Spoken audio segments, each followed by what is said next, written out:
नया चांद हमेशा ही ह्यूमन नेचर में नई तकवीयत पैदा करता है, सोचने के नए रुझानात, अपने से ज़्यादा बड़ों की इज्जत करने को दिल करना, उनके मशवरों पर काम करने को दिल करना। नाइन्थ एंगल पर जुपिटर लकी फैक्टर प्रोड्यूस करता है। आपकी नॉलेज बेस्ड डिसीजंस होंगे, एक्सपीरियंस बेस्ड डिसीजंस होंगे। ज़रूरत इस अमर की है कि आप वक्त की नब्ज को जज करके डिसीजंस लें, प्रॉपर डिसीजन।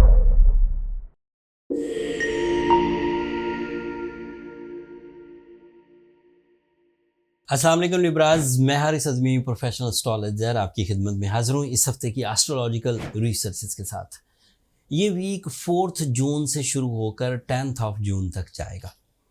इन 6-7 दिनों में 2 एस्ट्रोलॉजिकल इवेंट्स हैं। मैं दोनों की तशरीह अपने टिपिकल अंदाज में कुछ ही मिनट्स में आपके सामने रख देता हूँ।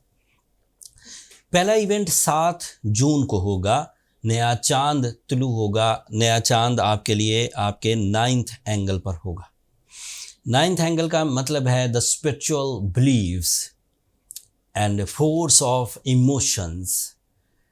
नया चांद हमेशा ही ह्यूमन नेचर में नई तकवीयत पैदा करता है, सोचने के नए रुझानात, अपने से ज़्यादा बड़ों की इज्जत करने को दिल करना, उनके मशवरों पर काम करने को दिल करना, फैमिली यूनिटी के लिए इकदामात हो सकना, सैर व सियाहत के लिए दिल करना, ये सब पॉसिबिलिटीज़ हैं। ये इसके एस्ट्रोलॉजिकल बेनिफिट्स हैं।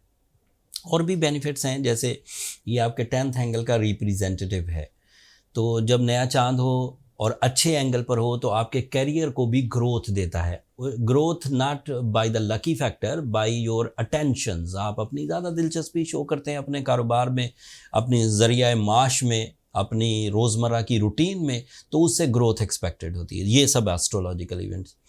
बट ये जिलहज का चांद होगा लिब्राज। तो जिलहज का चांद मीन्स एक ऐसा महीना जिसमें हमने कुर्बानी भी करनी है, हाजी हज भी करेंगे। अल्लाह ताला ने इन बड़े 10 दिनों की कसम कुरान मजीद में खाई है। फिर नबी करीम सल्लल्लाहु अलैहि वसल्लम ने इस बड़े 10 दिनों की इबादत को बहुत अहमियत वाला करार दिया। उलमा कराम ने भी इसकी बहुत तशरीह बयान की है। बहरहाल ये अहम 10 दिन है, बड़े। तो आपके स्पिरिचुअल बेनिफिट्स भी, आपके कनेक्शंस भी एंड आपकी फोर्स ऑफ इमोशंस भी सब आपको सपोर्ट करेंगे। तो ये 7, 8 और 9 तारीख 9 जून तक चलेगा। फिर दूसरा इवेंट 9 जून को होगा। मार्स आपके लिए 8th एंगल पर आ जाएगा। अब इसके 2 बिहेवियर हैं। एक बिहेवियर ये है कि लिब्रास के लिए ऐसे तमाम प्रोजेक्ट्स जो पिछले 6 हफ्तों में पॉजिटिव रहे हैं, उन्होंने रिलेशंस बनाए हैं, उन्होंने लव लाइफ के डिसीजंस लिए हैं, उन्होंने कोई डील मेकिंग की है, उन्होंने अपने कंपिटिटर से सही तरह से निमट लिया है, या फिर उन्होंने अपने अंदर कुछ करेज प्रोड्यूस करी है, तो उसका मोमेंटम तो चलेगा, वो नहीं रुकेगा।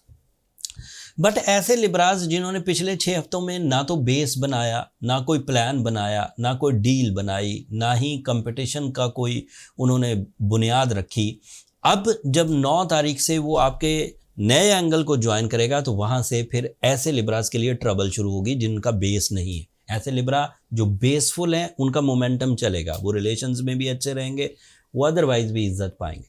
लेकिन ऐसे लिब्राज जिन्होंने अभी तक कुछ हासिल नहीं किया, अब वो अपनी कुछ कोशिशें करने लगे हैं, तो 9 तारीख से मार्स एक नेगेटिव एंगल पर होगा, which is creating some losses, some type of delay in the reward, some type of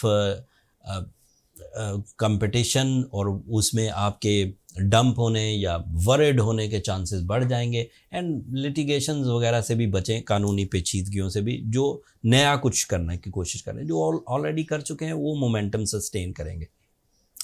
पिछले हफ्ते से जो आपको प्लस पॉइंट मिले हुए हैं उनकी तरफ एक नज़र आपको ज़रूर करने को कहूँगा, ताकि ये जो मार्स की नई पोजीशन है इस पर कुछ मरहम रखा जा सके।